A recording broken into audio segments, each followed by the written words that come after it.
What's up, fam? So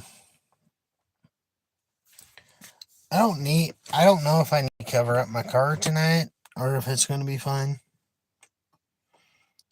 The sky looks pretty clear. I don't see a whole lot of clouds, but I got family down south of where I live, and they're saying their weather is getting cloudy.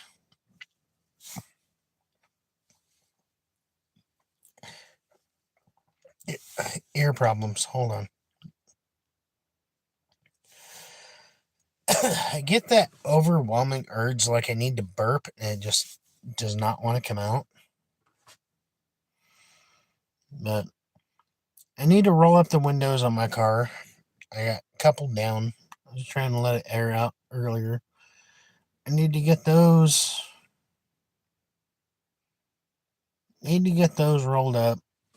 I think once I start working again and start putting money into it, I'm gonna do brand new air shocks in the back. I might do air shocks up front too, just in case. I mean, if I'm doing air shocks in the back, I might as well do air shocks in the front too. This car with me, it's gonna get its best life. It's gonna get a touch of modern with a touch classic. So the inside and outside, it's gonna be 100% classic. It's just gonna look like a vintage 1950s Plymouth Special Deluxe, but underneath all the stock here, come get me exterior is gonna be a lot of time and money. I got a feeling this car is gonna be with me for years. And it's gonna be with me for a long time. My first classic, and honestly, every single thing I do to it so far, I love doing to it. I love working on it. I love learning new things about the stuff they did back in the day. And sorry, I'm sitting here in my buddy's car, and my car is right next to me, so I can't stop just looking at it. Not to mention, you got the sun going down, so last few moments, just sit here and stare at the car, and I love it. I kicked myself in the ass for adding the dent to it that I did. First time I got it running and driving, I decided I was going to try and drive it to the store, and one of the wheel cylinders gave out. So I went through the fence, which luckily it's kind of like, not like chicken wire, it's a size bigger than chicken wire. I went through the fence, but I hit a post on the other side. And the post that I hit, it dinged up the fender. But where it dinged up the fender, it's only up top, because my fender's got a top curve, and it dinged up that curve up top, but the flat surfaces on the sides is just fine. It just dinged up this part of the fender, like, I'll try and mimic it real quick. So my fenders, they kind of do this here. They kind of curve. All right. So when I first drove my car, I thought the brakes were working because the brake fluid in it. I had a nice, solid, responsive pedal. It was coming up. It was working everything, but one of the wheel cylinders gave out. So that little curve I got in the fender, kind of like this, we'll call that the fender. I went through the fence. Okay, so this flat spot right here turned to a ding. Like, I don't know. I don't know how you explain a dent, but I got a dent to fix in the fender. I got a dent to fix in the roof. Then, honestly, my car doesn't need a whole lot of body work. Surprisingly, for how old it is, being a 1950 and sitting since the late 70s, it doesn't need a bunch of rust repair. It doesn't need a bunch of dent repair. It doesn't need a whole lot of body work. It needs the engine, fuel system, and the brake system going through, and wiring. That's about it. Other than that, the body is beautiful. Nice and straight, not a lot of dents, not a lot of rust. It'd be everybody, from what they keep telling me, is they want my car. They want me to take my car and replicate it and make it look like an old taxi from the 50s. Which I understand, it does look like an old 50s taxi, but that's not the look I'm going for. I'm going for a nice, simple, classic, modern cruiser. So I'm going to paint the body white and I'm going to give it a black, or I think I'm going to do a black top. I might do the whole car white. I don't know, go back to the original white, the whole car. Or I might jazz it up a little bit. I mean, back in the 50s, my car was top of the line, top notch, deluxe. It had the chrome package, it had the wood grain trim around the windows and everything. So I'm kind of thinking, why not carry on that legacy of the deluxe and paint the body white all the way around, but the top, I might just go all out with the top and do body white, black top, but underneath the black top, I'm thinking about laying some vinyl. Do a vinyl top on it, black going all the way around. I think it'd look pretty sharp. If I mask it off just right, because I got the chrome going all I got the chrome going all the way around, so I have the layout of what I'm looking for. And looking at it, I think it looks sharp. Because you would get the body lines of all the white from the distance, then up close you'd be like, yo, this car's got a black top. It's two-tone. But I'm going to trick people because what they think is two-tone is actually going to be vinyl up top. I'm going to vinyl the top. I don't want to do leather because leather I can't get wet. Vinyl I could get wet. So I'm thinking doing the whole body of the car white, do the top in vinyl after I do a nice primer, then a base coat, which I'm thinking do the primer black, or do a regular primer gray, then do a base coat black. Then once I get ready to repaint the whole car, that's going to be my layers. It's going to be primer, primer gray, matte black. Then I'm going to lay the white on top of the matte black. That way it just gives it that kind of classy eggshell white. Because I think that's the color of the car, was eggshell white back in the day.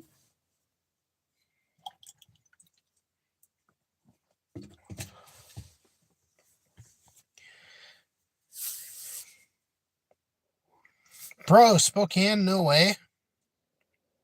Yeah. Bro, no way. You know? Please tell me you live close to Spokane. If you live close to Spokane, you'll be like my number one subscriber that I live close to. No way. Bro, I'm like 30 minutes away from Spokane. I live in Ford. So if you live in Spokane, I could totally hit you up. We could hang out. For all the people that think I'm fake, you'd be like, no, he's not fake. I'm hanging out with him right here. Seriously, you live in Spokane? What part? I live more of like west side Spokane, out in Ford, Tum Tum, Stevens County.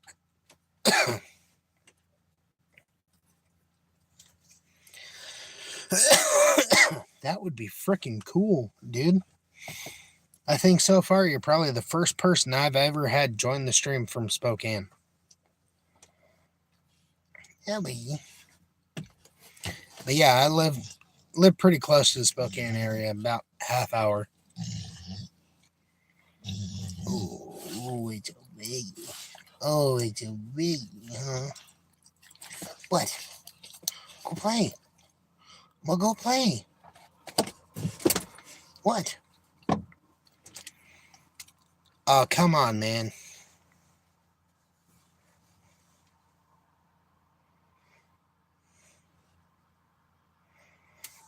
No way you live in the valley? I used to work out in the valley. Patriot Portable Restrooms. That's where I used to work, out at the valley, off of Trent Avenue.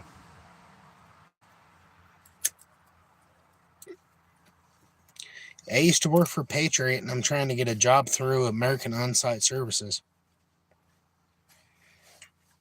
Yeah, dude, Spokane, trust me. I lived in Washington my whole life. My whole life I was raised here. I used to live in Meade, Washington most of my life, and dude, it's changed so much. It's not the same. You got all these freaking roundabouts, overpasses, and everything else. It's crazy.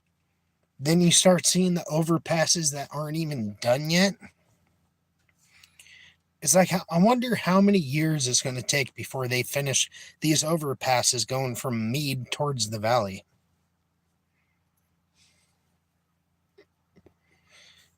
The company I used to work for, Patriot Portable Restrooms, they're right off of Trent Avenue. Oh, where I grew up, it's not it's not near as bad as it used to be. We grew up in Meade. When I was growing up, Meade was horrible.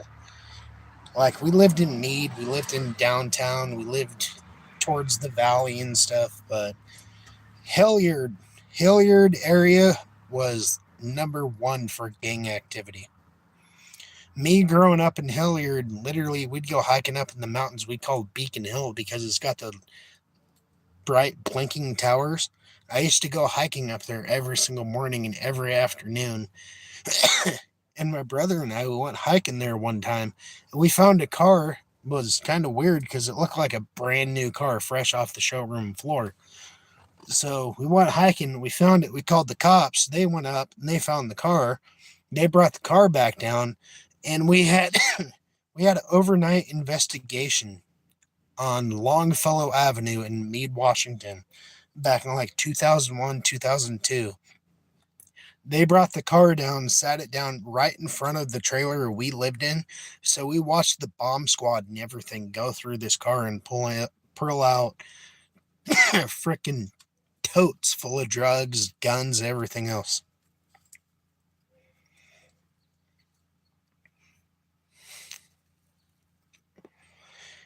Dude, you live in Spokane, hit me up. I'll come pick you up. We can hang out one of these days. I wouldn't mind it. I'm not afraid of these areas. I know a lot of people. I mean, I feel pretty safe. So if you want to hang out one of these times, hit me up. I'll come pick you up.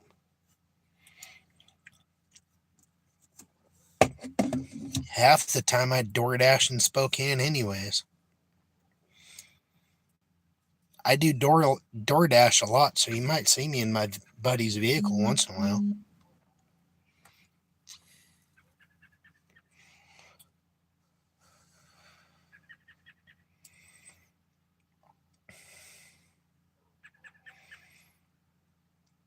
Sounds good, man. Like I said, definitely hit me up. Maybe I'll meet up with you. You could be the first person in my live stream to meet up with me in Spokane. Then you spread the word. Be like, bro, I hung out with a YouTuber. Like, bring you out, show you the 50 Plymouth, show you the area where I live. Which out in Ford, up past Tum Tum where we live, it's nice and peaceful. Like, it looks kind of weird from the car where I'm sitting right now, but flip. Got a nice peaceful sunset. Got the classic car sitting right there.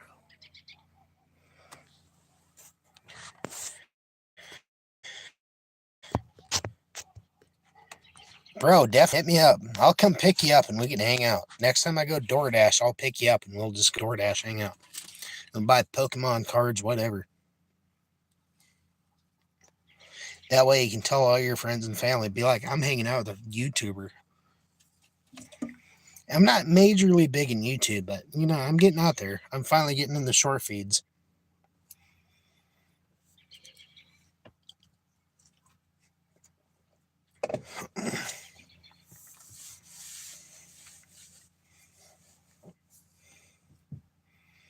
Even though the valley is like an hour drive from where I live. Where I used to work in the valley, it was about an hour drive every morning. So I'd have to leave my house. I had to be at work by 5. I had to leave my house at about 3:30. So I had to wake up at 3 to let my truck warm up. Leave here about 3:30 to 4. But it's nice. I love living out this way.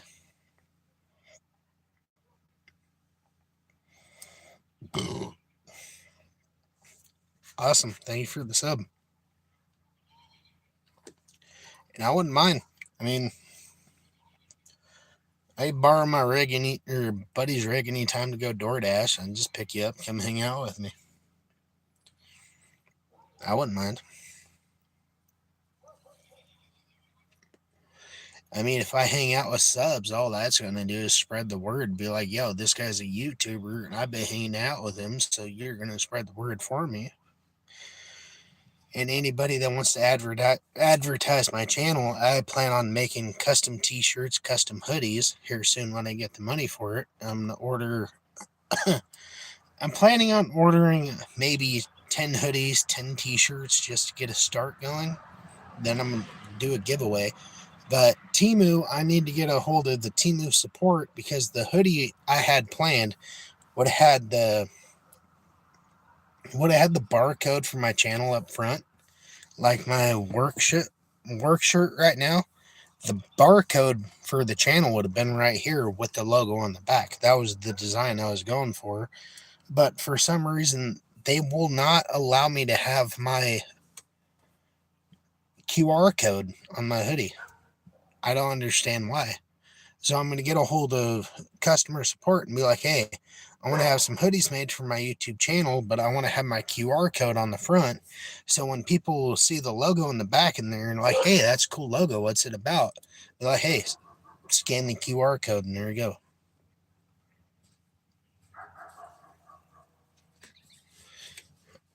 All right, guys, I'm going to get off here. Thank you for tuning in. Peace.